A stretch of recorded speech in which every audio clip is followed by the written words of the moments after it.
근데 한국 여자랑 결혼하면 자가 집도 있어야 된다, 차도 있어야 된다 이런 식으로 생각해서 한국 여자가 더 매매혼이다 라는 말도 네네네. 있는데 거기에 그렇죠. 대해서는 어떻게 생각하세요? 그게 이제 항상 이게 베트남 여성들이 이제 결혼하는 여성들 중에 한국 국적 취득하면 이혼한다, 베트남에 있는 남자친구 데려다가 살려고 하는 목적이다 이런 말들이 굉장히 많잖아요. 찐 솔직하게 얘기를 드릴게요. 국제 결혼하는 한국 남자는 국내에서 선택을 못 받아서 한 거다. 그러면 3부를 한번 시작을 해볼게요. 네네네. 한국 사회에 한배 부부뿐만이 아니라 그냥 국제 결혼을 하는 비율이 굉장히 높아졌잖아요. 네네네. 근데 그만큼 국제 결혼에 대해 좋은 시선도 있지만 안 좋은 시선을 가지고 계신 분들도 계신데 네네네. 첫 번째, 돈 때문에 결혼했다. 실제로 결혼하면 베트남 처갓집에 돈을 보내야 하는 부부의 비중이 높은가요? 제가 물어본 건 아니어서 잘 모릅니다. 그리고 그 부분은 굉장히 예민한 주제이기 때문에 신랑들이 그런 부분들을 물어보기도 애매하고 오픈을 하기도 애매하고, 하지만 제가 알기로는 돈을 많이 안 보내는 걸로 알고 있어요. 커뮤니티에서 보면 돈을 보낸다라는 것 자체의 개념을 안 좋게 보기 때문에 매달 돈을 보내는 거는 비율이 굉장히 낮고요. 대신에 다른 방법들을 많이 쓰는 것 같아요. 예를 들어 냉장고를 사준다던가 아니면 에어컨을 사다 드린다던가, 좀 심한 경우는 땅을 사다 드린다던가. 땅은 내 걸로 샀지만 신부의 부모님이 거기서 거주를 할 수 있게 한다던가, 설 추석 이럴 때 뭐 용돈 드리는 거는 뭐 어쨌든 친가에도 주는 거니까 신부가 이제 일욕심을 내는 경우가 있어요. 집이 지금 힘든 상황이라는 거거든요. 한국에서 본인 직접 돈을 벌어서 도와주겠다라는 경우가 좀 있어가지고 그렇게도 되는 것 같고. 그 돈을 안 보내는 이유가 아무래도 매매혼이랑 연결이 되기 때문에 맞아요. 그런 점도 있잖아요. 네네네. 근데 한국 여자랑 결혼하면 자가 집도 있어야 된다, 차도 있어야 된다 이런 식으로 생각해서 한국 여자가 더 매매혼이다 라는 말도 네네네. 있는데 거기에 그렇죠. 대해서는 어떻게 생각하세요? 그게 이제 항상 이게 서로 싸우는 양대 진영 간의 어떤 대표 문구인데, 저는 그냥 그렇게 생각하거든요. 세계 모든 여성들이 바라는 건 상향혼이거든요. 본인보다 나은 조건의 남편을 만나기를 원하지, 낮은 조건의 남자를 원하는 경우는 제가 봤을 때는 거의 없지 않나. 그렇게 따지면은 베트남 여자도 똑같은 거고 한국 여자도 똑같은 거니까. 근데 한국 여자는 남편이 집이 있어야 되고 그런 걸 남자가 당연하게 생각을 하는데, 베트남 여자한테는 돈 보내주면은 매매혼이다. 이거는 지금 너무 이렇게 흑백 논리로 잘못된 것 같고, 그러면은 여자들은 남자들이 능력 있길 바라면서, 그럼 남자들 여자들한테 뭘 바라느냐? 외모를 바라는 거죠. 예쁜 거를 바라는 거고, 그리고 나이가 어릴수록 예쁠 수 있을 확률이 높은 거고, 자식이랑도 연결이 되어 있고, 결국에는 그렇게 계속 갈 수밖에 없을 것 같아요. 남자가 바라는 거는 예쁜 여자, 나이 어린 여자, 그럼 베트남 여자가 되는 거고, 베트남 여자 입장에서는 자기보다 나은 조건, 괜찮은 똑똑한 신랑, 그러면은 대학을 많이 나온 한국 남자들이 되는 거고, 그렇게 되면은 등가 교환이 되는 거지. 그거를 이제 매매혼의 기준이 아니라 그거는 모든 결혼은 사실은 다 그렇게 연결이 되는 거잖아요. 결혼이라는 게 어떤 제도적인 측면이 있는 거고, 서로 간에 행복한 것도 중요하지만 이거는 집안과 집안의 만남이고 집안과 집안에 맺어지는 거기 때문에 그게 결국 같은 소리 아닌가 싶거든요, 저는. 그래서 저는 그들의 논리는 이해는 되지만 결국에는 따지면 다 똑같다. 그게 뭐 매매혼이라 치면은 전체가 다 매매혼이 되는 거고, 매매혼이 아니다라고 하면은 전체가 다 그냥 인간의 본능이 되는 거고, 이게 제 생각입니다. 그러면 아직까지 동남아는 열등하다라는 인종차별적인 인식이 있잖아요. 배움이 부족할 것이다, 수준이 낮다, 그거에 대해서 어떻게 생각하세요? 완전 반대. 경험을 안 해보고 방구석에서 배운 지식대로만 말하시는 분들 같은데, 저는 정말 많은 나라를 다녀봤고 많은 여성들을 만나봤고 하면서 느껴지는 거는 학교에서 배우는 지식이 다가 아니에요. 집에서 부모님한테 배우는 거라든지, 한국인은 제가 잘 배웠다고 생각 안 해요. 뭐 서울대를 나왔어, 공부를 잘해, 근데 집이 개판이야. 집에서 맨날 보면은 엄마랑 싸우고 뭐 부모님한테 욕하고 막 사이가 너무 안 좋아. 그거는 배운 게 맞나? 똑똑하고 뭐 본인이 공부를 잘한다라고 그게 지혜가 있는 게 맞나라는 생각을 하는데, 그건 정반대거든요. 베트남은 가족끼리 굉장히 끈끈해요. 그냥 사랑이 많이 느껴져요. 가족끼리 잘 사는 것만큼 인간으로서 행복한 삶이 있을까? 돈이 아무리 적다 한들 많다 한들 중요한 점은 그런 부분들도 저는 지식이라고 생각하고 지혜라고 생각을 하기 때문에, 그런 부분들을 아는 사람들은 비록 경제력이 떨어진다라고 해서 무시할 이유는 전혀 없다라는 게 제 생각입니다. 너무 좋은 말씀인 것 같아요. 네네. 그러면 베트남 여성들이 결혼한 여성들 중에 가장 큰 문제로 대두되고 있는 점이 한국 국적 취득하면 이혼한다, 베트남에 있는 남자친구 데려다가 살려고 하는 목적이다 이런 말들이 굉장히 많잖아요. 찐 솔직하게 얘기를 드릴게요. 많아요.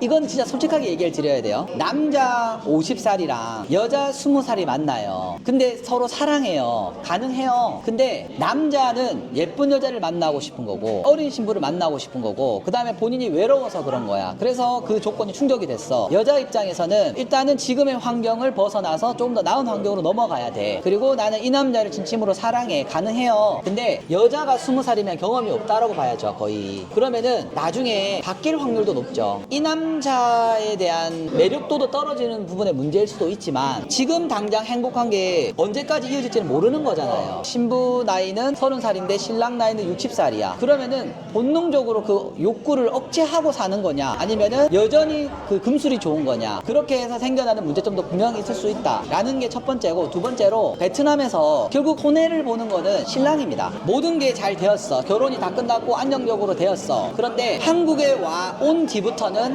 갑가을이 바뀌는 거예요. 한국에 오기 전까지는 신부가 무조건 기어야 되는데 그러면 이제 참을 수도 있죠. 그 욕구를 참을 수도 있고 한국에 가야 된다는 목표도 강하고 결혼을 이미 했으니까 부모님을 위해서라도 내가 참아야 된다라는 게 강할 수 있지만 한국에 가면은 그건 뒤바뀌는 거잖아. 이제 나는 내 맘대로 해도 되니까 그런 것 때문이라도 문제가 생길 수 있다. 그거는 어디서 봐줘야 되는 거냐면은 결국에는 업체가 봐줘야 되는 거거든요. 그러니까 결혼을 시키는 사람이 봐줘야 되는 거예요. 너 무슨 목적으로 한국 가는 거야? 모두의 목적은 다 돈이에요. 다 돈이지만 그럼에도 불구하고 네가 신랑 정말 사랑해? 그 기준이 하나 더 추가가 돼야 되는 건데 그거를 해주는 업체들이 있어요. 담배 피는 여자 안 돼. 문신 있는 여자 안 돼. A라는 업체는 그거 다 걸러요. 그러면 그 여자들은 어디에 가겠어요? 그거를 허용이 되는 대로 갈 수밖에 없잖아요. 그러면은 거기에 가는 여자들은 상대적으로 예뻐. 근데 하자가 있어. 이미 신랑들이 다 거기서 괜찮대. 그러면은 거기서 매칭이 돼서 가는 거잖아요. 어쨌든 갈 수 있는 루트가 생기면은 갈 수 있는 거니까 회사 입장에서는 큰 돈이 되는 거죠. 왜냐하면은 A 업체에서 까여서 왔는데 알고 보니까 이 여자는 문제가 없다라고 본인들이 판단을 할 시에는 그렇게 돼서 또 매칭이 되는 경우가 많고 근데 결국에는 문제가 생기면은 또 그렇게 또 되겠죠. 그럼 사고율이 높은 게 되는 건데 그거에 대한 방어책이 다 있다고요 지금. 업체들이 다 있어요. 그래서 그거 다 묻어버려요. 그러니까 자꾸 저는 이제 양아치라고 얘기를 하는 거고 문제가 많죠. 첫 번째로는 문제가 있는 여성이 안 들어오게끔 전부 다 통일되게 관리를 해줘야 되는데 여기가 안 되면 여기로 가면 되니까 그건 불가능. 이 여자가 정말 문제가 있는지 없는지에 대한 그러한 객관적인 지표도 없고 자연스럽게 생겨나는 그 본능에 대한 문제도 있고 그러니까 사고율은 높을 수밖에 없다라는 게 제 결론입니다. 그러면 베트남 여자에 대한 편견도 있다면 한국 남자에 대한 편견도 있잖아요. 이제 국제 결혼하는 한국 남자는 국내에서 선택을 못 받아서 한 거다 이렇게 말씀하시는 거에 대해서는 어떻게 생각하세요? 인정합니다.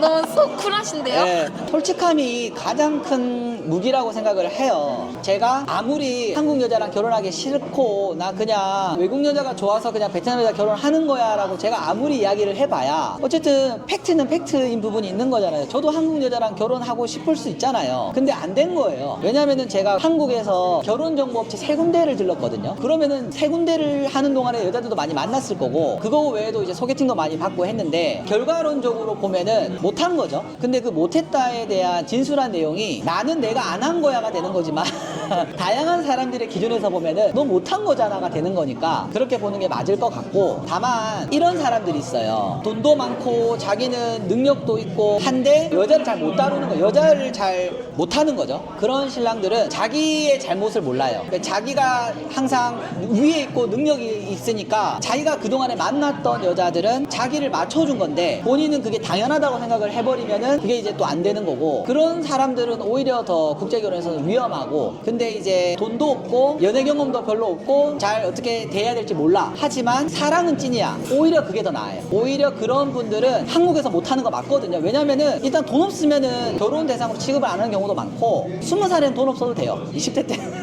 근데 나이가 들어보니까 돈 없으면은 안 해주던데요.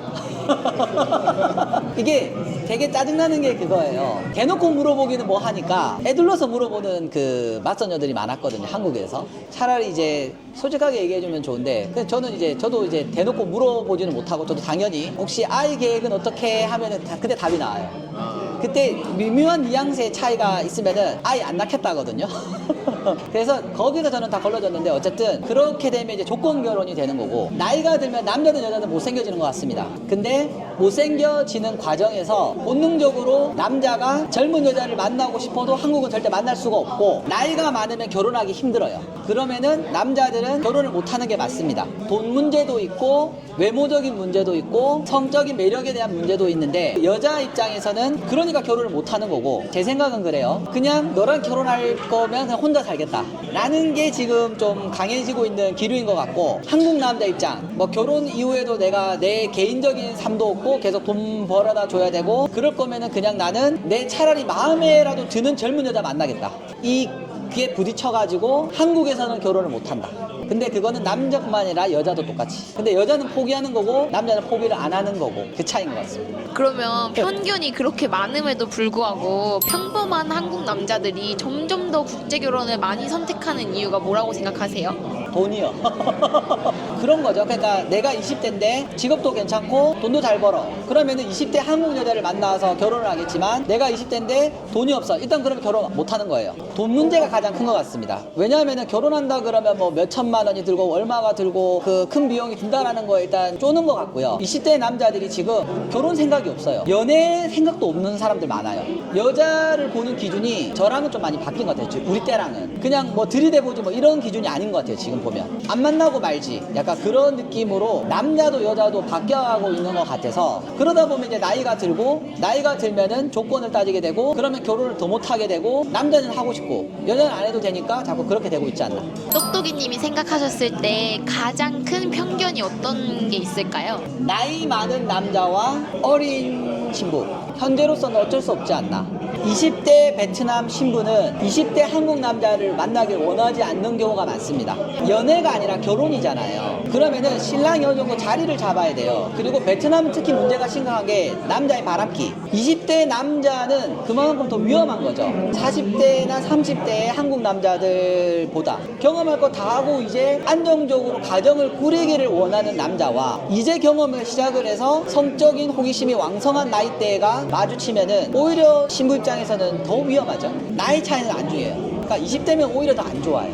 그게 편견. 나이가 많은 남자를 만날 수밖에 없는 구조가 되어 있고 그 구조를 깨트리기에는 현재 시스템은 한국의 20대에 돈 많은 남자가 많이 없고 베트남의 20대 남자들은 바람기가 많고 그래서 국제결혼이 성립이 또 되고 있다.